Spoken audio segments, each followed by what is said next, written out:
Jadi bagaimana Pak Bupati, tadi waktu turun di BRI Kota Bunan tiba-tiba sempat ada marah-marah, itu kenapa Pak? Jadi gini, saya tadi kebetulan kunjungan dengan Pak Kapolres setelah habis apel untuk operasi lilin 2020 Natal dan 2021 tahun baru. Kemudian kita jalan untuk bagi-bagikan masker ke masyarakat, bantuan dari Kapolda Sulawesi Utara. Kapolres bilang di BRI Kota Bunan itu banyak orang ngumpul. Saya bermaksud datang lihat kalau mereka pakai masker. Alhamdulillah mereka pakai masker. Saya tanya, ini ibu-ibu semuanya, ada apa? Mereka bilang mau terima bantuan dari Presiden. Saya tanya, yang UMKM ya? Oh iya, 2.400.000. Nah, berapa banyak? Sekitar 125 orang. Siapa yang usul? Nah, ini yang finance, yang Estadana, kebetulan berdampingan langsung dengan BRI. Saya bilang, kenapa dia yang ngusulin? Oh iya Pak. Nah, datanglah orang koperasi 3 orang. Saya tanya bagaimana mekanismenya. Dia bilang, ini nasabah kita semuanya Pak. Mereka ini kita pinjamkan uang, baru kita usulkan ke Kementerian Koperasi dan UMKM. Saya tanya ke nasabah-nasabah itu, ibu-ibu, bagaimana cara pinjamannya? Jadi ada beberapa langsung kasih contoh. Kami pinjam 3.400.000. Nah, kemudian yang kami terima cuma 2.700.000. 700 jadi simpanan, tetap ada di Estadana. Dan mereka bantu kita urus untuk dapat bantuan dari Presiden yang 2.400.000. Nah, kewajibannya bagaimana di Estadana? Dibayarkan pengembaliannya dari uang 2.700.000 itu, dari pinjaman 3.400.000 yang dipotong 700 sebagai simpanan. Kewajiban para nasabah itu setiap minggu mengembalikan 250.000 selama 25 bulan. 25 bulan itu 6 bulan 1 minggu. Berarti yang dikembalikan total 6.250.000. Wah, saya kaget. Berarti uang bantuan Presiden untuk menghidupkan ekonomi kecil dan menengah oleh rakyat-rakyat ini yang kena dampak, uang itu tidak cukup menutupi bunga dari pinjaman yang diberikan Estadana. Pertanyaannya, kenapa niat Presiden yang begitu bagus untuk membantu rakyat, kenapa Menteri Koperasi dan UMKM sebagai pelaksana teknis tidak mempercayakan kepada pemerintah atau BUMN agar tidak ada potongan atau pembayaran bunga? Kalau di macam Estadana ini, mereka awali dengan pinjamkan dulu uangnya dengan bunga selama 6 bulan 1 minggu itu kurang lebih 131%. Ini akan bikin celaka ini orang-orang ibu-ibu susah ini karena ketidaktahuan dia, dan dia terjepit dengan masalah modal. Dia iya-iya saja.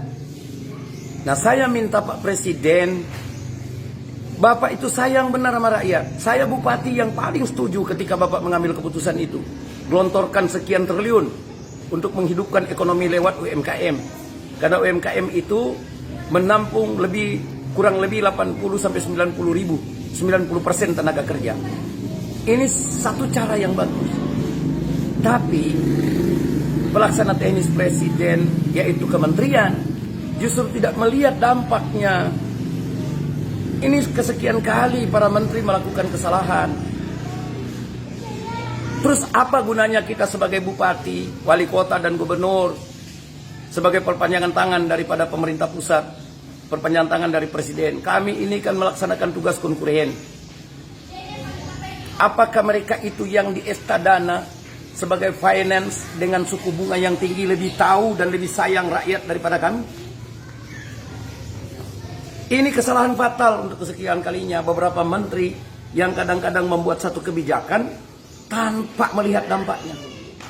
Jadi sekali lagi saya menghimbau kepada Presiden untuk panggil lagi menteri. Hentikan itu nama-nama yang diusulkan oleh usaha-usaha finance seperti Estadana dan sebagainya.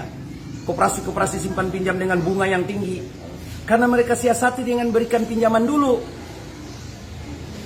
Karena kan itu nanti mereka usulkan nama-nama itu. Itu sekitar 120-an orang. Saya kaget tadi ini. Tepatnya Senin tanggal 21 Desember. Saya tadi sempat marah sama orang koperasi karena dia datang, 3 orang bilang, oh kita tidak paksa rakyat Pak. Kita malahan bantu, pinjamkan dulu. Saya tidak mau tahu dengan usahamu. Yang saya mau lindungi adalah rakyat saya yang mereka terjepit dengan modal, kebutuhan modal, dan mereka tidak paham bahwa ini justru akan menyusahkan dia.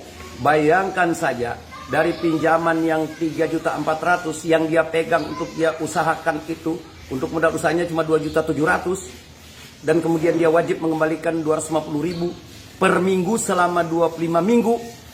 Berarti total dia kembalikan dari modal usaha yang 2.700.000 itu 6.250.000. Selisihnya 3.550.000. Itu 131%. Ini mau hidup bagaimana? Berarti uang yang dia terima dari presiden, kasih sayang presiden, yang niat tulus presiden itu tidak cukup menutupi bunga dari pihak finance ini. Makanya saya minta presiden koreksi lagi kebijakan menteri ini. Langsung aja kepada pemerintah daerah. Nanti kita yang lakukan pendataan terhadap usaha-usaha kecil terutama ibu-ibu. Kita kan yang punya rakyat, kita yang tahu kok. Saya heran para menteri ini selalu melangkahi bupati wali kota gitu, sebagai perpanjangan tangan pemerintah pusat. Ini kesalahan kesekian kalinya dari para menteri. Makanya kan saya banyak mengoreksi. Karena ini kepentingan negara, ini punya kita bersama. Makanya saya selalu bilang, belum tentu orang jadi menteri itu lebih paham tentang persoalan di daerah. Kita di daerah yang lebih tahu. Jangan terlalu mengeneralisir bahwa seakan-akan para bupati, wali kota, dan gubernur itu semuanya orang-orang jorok, orang-orang pencuri. Enggak lah, kita juga sayang rakyat kita. Saya akan berakhir masa jabatan di 17 Februari 2021. Tapi sepanjang itu masih ada di saya, masih saya yang sematkan bupati, saya tidak akan biarkan rakyat saya menderita. Karena kelemahannya, karena ketidaktahuannya. Dia nggak tahu. Tadi semuanya bilang, iya memang betul yang berat sekali kita orang kembalikan, tapi apa boleh buat? Orang butuh modal cepat. Dan cuman ini finance ini yang datang untuk membantu supaya kita orang dapat bantuan dari presiden. Saya bilang, presiden bermaksud supaya kalian tidak pinjam yang begini-begini. Karena bunganya begitu tinggi. Dalam 6 bulan 1 minggu, itu harus mengembalikan 131% bunganya. Kur saja cuma 0,9% di bank-bank pemerintah dan bank yang ditunjuk. Asli rakyat kesulitan untuk mengembalikan pinjaman pokok dan bunga, apalagi dengan begini.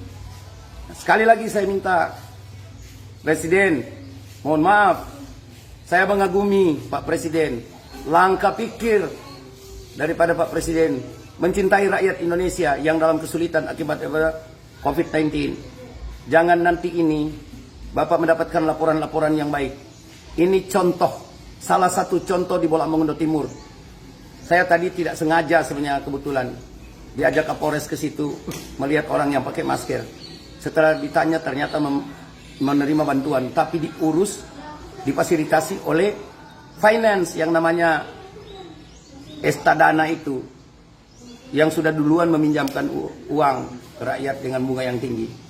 Jadi itu yang bikin saya naik pitam nih. Sampai sore ini saya masih marah sekali itu. Saya tidak mau tinggalkan rakyat saya sebentar. Mereka itu menangis karena terlilit utang. Tugas kita bagaimana menjadikan rakyat bahagia, bukan harus kaya. Bagaimana rakyat bahagia? Rakyat bahagia itu bukan kaya, tapi dia mampu untuk menyelesaikan permasalahannya hari ini, dan dia mampu untuk memenuhi kebutuhannya hari ini. Karena tidak ada satu kepala pemerintahan dari zaman Nabi Adam sampai sekarang yang mampu membuat rakyatnya semuanya kaya. Tapi yang kita bisa upayakan, membuat rakyat kita bahagia. Dan saya melihat itu yang diinginkan oleh Pak Jokowi. Jangan nanti keinginan Pak Jokowi itu disalah artikulasikan oleh para kabinetnya. Yang akhirnya uangnya nyasar, tidak ada manfaat buat rakyat. Itu dari saya. Saya